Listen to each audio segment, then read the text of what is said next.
C'est quoi les enjeux liés à la crise environnementale que le groupe travaille aujourd'hui?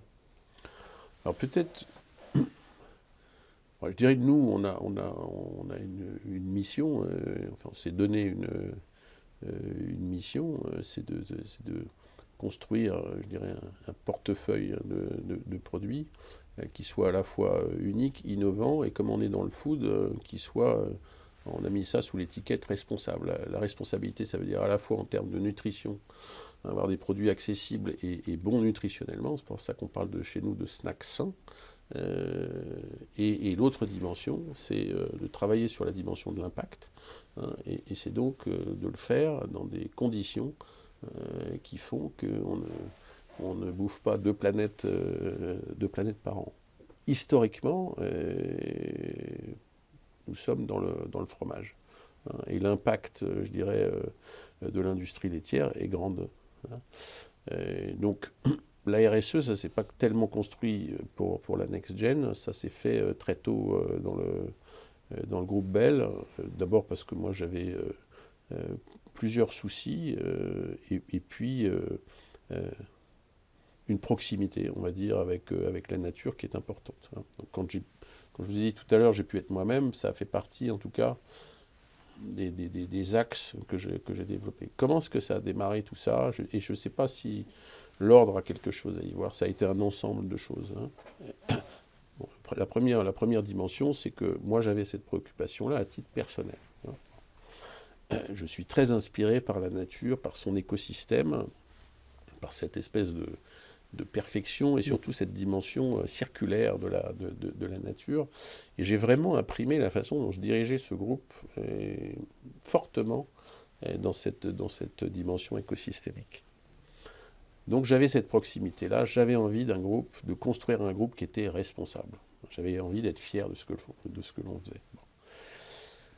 Première étape. Deuxième étape, donc je me suis aperçu que voilà, le lait était très gourmand en carbone, qu'on était dans un secteur d'activité qui était très gourmand en carbone. Donc je me suis dit, il faut qu'on fasse quelque chose, hein.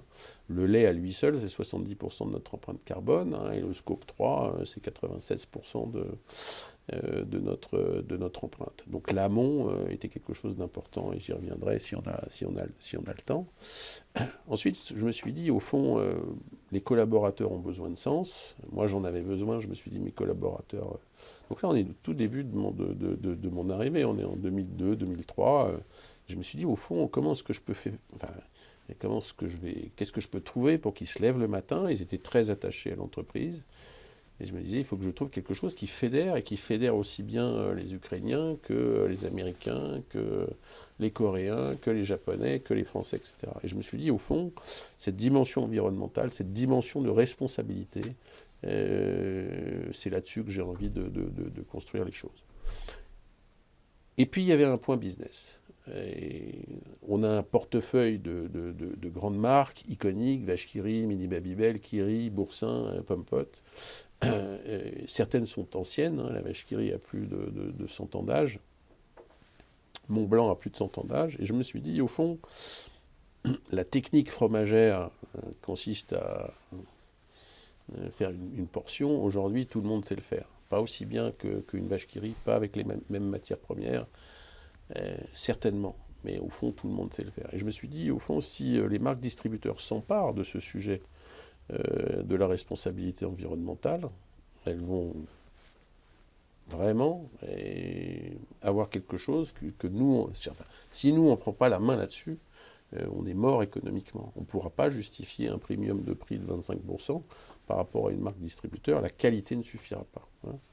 Donc voilà ce qui a imprimé en fait toute cette vision, et force est de constater que j'ai été, alors là, personnellement, extrêmement impliqué sur le sujet, très mordant, et qu'on a construit, je dirais, une politique qui a porté ses fruits. Alors j'avais une dernière conviction, c'était que ça deviendrait aussi un avantage compétitif. Alors? Moi, je reste convaincu, hein, qu'on ne pourra pas y échapper. Ça ne se traduit pas, je dirais, dans la relation qu'on a avec la grande distribution aujourd'hui, encore, tout à fait dans la négociation qu'on peut avoir sur les prix, etc. Il y a quand même un sujet majeur, c'est que Et on ne peut pas sans arrêt diminuer les prix des produits et fournir une bonne qualité. Donc la valeur de l'alimentation, c'est quand même un grand sujet. Bon, alors tout ça nous a conduit à travailler beaucoup sur le sujet et à construire des politiques diverses et variées, mais qui ont apporté vraiment à la fois énormément de sens, une vraie cohérence.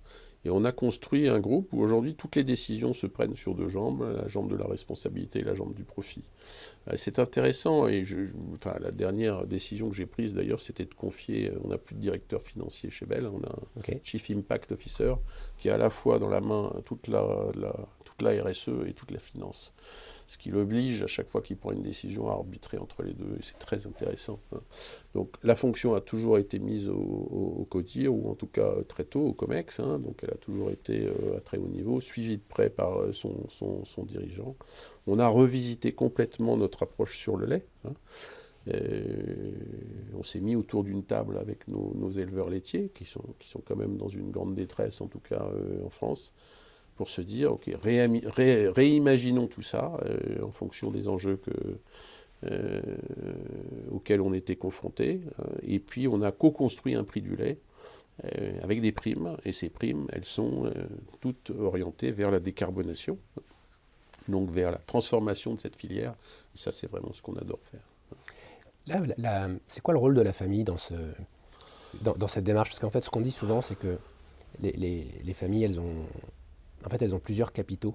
Elles n'ont pas que le capital financier, ces familles entrepreneuriales. Tout à fait. Et elles ont 3 autres capitaux qui sont le capital humain, le capital sociétal, dans lequel on peut mettre le social et l'environnemental, et puis ce capital réputationnel, qui parfois est quasiment plus important que le capital financier. Oui, je dis toujours, vous avez raison. Enfin, je crois que la famille est très alignée sur ces 3 dimensions-là.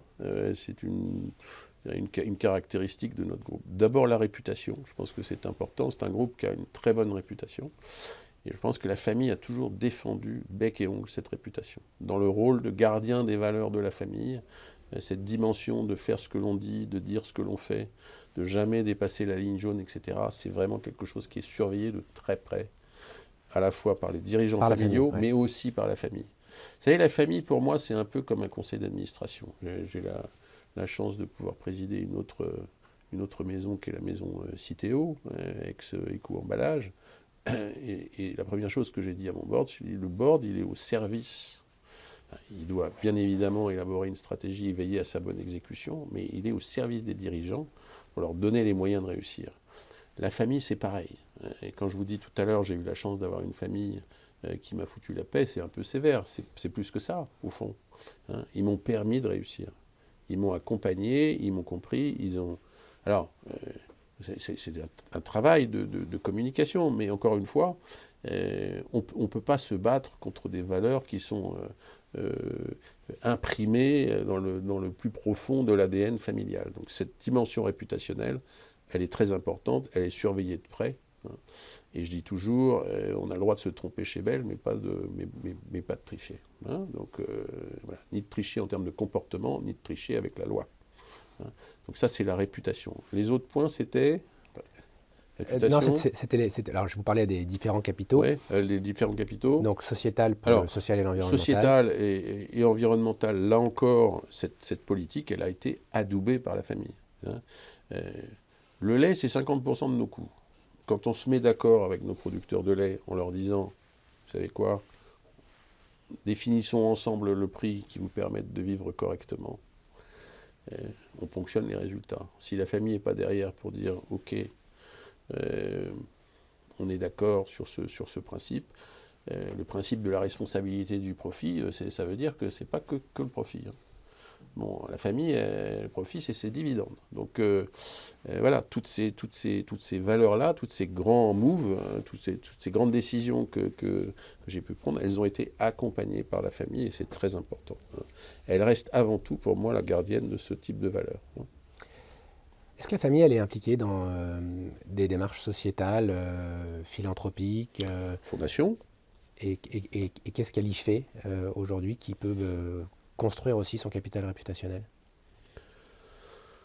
Alors, encore une fois, il y a toutes ces petites unités. Bon, la fondation, c'est ma femme qui est déléguée générale. Ma sœur est au conseil de la fondation.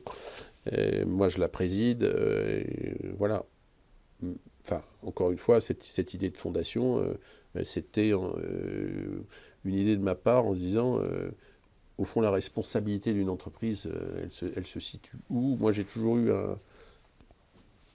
un principe un peu cardinal, qui est lié d'ailleurs à une découverte, hein. C'est que je me suis dit, mais en fait, une entreprise, alors on fait une certaine taille, on n'est ni très très très gros, ni très très petit. Aujourd'hui, on fait un peu moins de 4 milliards de chiffre d'affaires. Mais quel outil fantastique, en fait, hein. Il y a 10 000 familles, il y a 3 000 producteurs de lait, il y a 20 000, 25 000, 30 000 fournisseurs, il y a des filiales dans le monde entier. Quel outil incroyable, hein. Et en fait, la décision qui a été prise et qui a été adoubée par la famille aussi, enfin, c'était de se dire, et pourquoi est-ce qu'on ne ferait pas de cet outil un outil au service du bien commun, hein. À partir du moment, et je dis toujours, bon, il y a beaucoup de gens euh, qui parlent. Nous, on essaye de faire les choses avec beaucoup de sincérité. On a mis très longtemps à parler de tout ce qu'on a fait en termes de RSE. Or, aujourd'hui, Bell est identifiée comme une des toutes premières entreprises dans le food, voilà, sur ces sujets-là, hein. On a démarré avec le carbone, on est aujourd'hui sur la biodiversité, sur l'eau, bon, enfin, on gravit nos marches avec une certaine humilité, mais on le fait toujours avec beaucoup de sincérité. Donc, je dis toujours, mettre une entreprise au service du bien commun, nous on l'a écrit dans notre logo, hein. For all, for good, c'est pour tous et pour le bien, pour faire du bien, hein. Le fait de le mettre dans son logo, ça oblige quand même un petit peu, hein. Ce qui est intéressant, c'est qu'en fait, moi au début j'étais en train de pousser sur ces sujets-là, aujourd'hui je suis plutôt en train maintenant de freiner. C'est-à-dire qu'en fait, vous développez à l'intérieur du corpus de l'entreprise une espèce d'enthousiasme. Voilà, c'est ça la vraie dimension de sens. Mais encore une fois, elle n'est valable qu'à partir du moment où vous faites les choses avec beaucoup de sincérité. Sur la prochaine génération, je pense à votre fille qui est déjà dans l'entreprise. Ça l'inspire ou elle trouve que c'est pas assez et elle pousse plus fort? J'espère qu'elle poussera plus fort. Pour le moment, elle écoute, elle apprend. Ok. Il est évident que cette génération-là est très impliquée sur ces sujets. Je pense qu'elle est déjà fière de ce que Bell fait. Vous savez, je pense qu'on parle toujours de retour d'investissement. C'est un des gros sujets du moment. En fait, ces investissements et sur tous ces sujets environnementaux, elles sont beaucoup de contraintes. Et puis à la fin, on considère que tout ça coûte très cher. D'abord, je dis, c'est pas un coût, c'est un investissement, hein. C'est pas tout à fait la même façon de réfléchir. Et c'est un investissement qui paiera sur le futur. Le retour sur investissement, vous posiez la question tout à l'heure, est difficile à mesurer pour le moment. Qu'est-ce qu'on peut dire déjà, hein?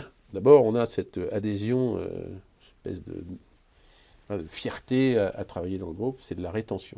On a énormément d'attractivité, c'est-à-dire qu'on attire aujourd'hui des cadres qu'on n'aurait jamais imaginé attirer il y a 20 ans. Et ça, c'est une réalité extrêmement concrète. Ça joue favorablement sur l'image de l'entreprise. On n'a pas réussi encore à... Le consommateur n'est pas au courant de tout ça, et ça, c'est une faiblesse qu'on a, mais ça viendra. On a voulu faire les choses avant d'en parler. Et à terme, je suis absolument convaincu que, encore une fois, ça deviendra un avantage compétitif majeur. Aujourd'hui, l'industrie agroalimentaire n'est pas taxée sur le carbone. Enfin, c'est quand même une question je pense, une question de temps, hein. Le fait d'avoir anticipé tout ça fait en sorte qu'on n'est pas déjà en train de courir derrière la roue. On a notre comptabilité, on l'a aussi en carbone. On est capable aujourd'hui de vous dire le bilan carbone de la vache qui rit, c'est ça. Le bilan carbone de l'usine au Vietnam, c'est ça. Le bilan carbone du bureau à New York, c'est ça, hein. Ce qui veut dire que les 12 000 personnes de l'entreprise sont capables de se dire voilà ce que je peux faire moi pour limiter ce bilan. Donc tout le monde contribue et en fait ça crée une dynamique extrêmement positive. Comment vous imaginez le groupe dans 20 ans? Je l'imagine probablement assez... Enfin, je dis toujours, une des grandes actions pour avoir finalement réduit notre empreinte carbone, c'est de sortir du lait aussi. Alors, ça ne veut pas dire qu'on veut se débarrasser du lait. Le lait est une excellente protéine. Mais on a ouvert notre portefeuille au végétal. Pour des questions de nutrition, pour des questions de disponibilité de la matière. On utilise aujourd'hui 2/3 des terres arables pour nourrir le bétail. C'est quand même un sujet, si on veut nourrir, en tout cas, on s'attend à être à peu près 10 milliards en 2050.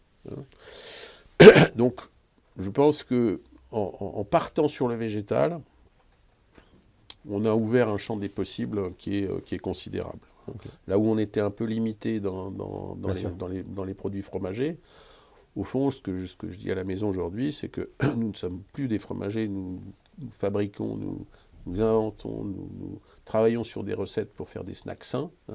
Le monde a définitivement besoin de manger mieux.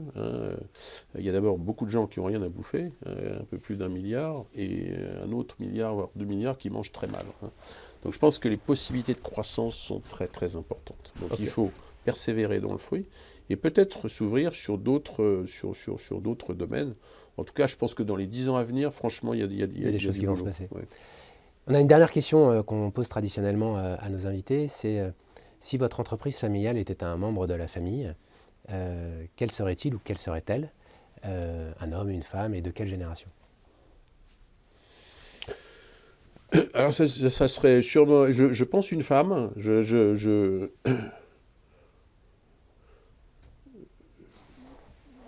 J'ai déjà voulu, je trouve qu'on a la chance d'avoir une femme qui dirige aujourd'hui le groupe, et je trouve que ça éclaire beaucoup de...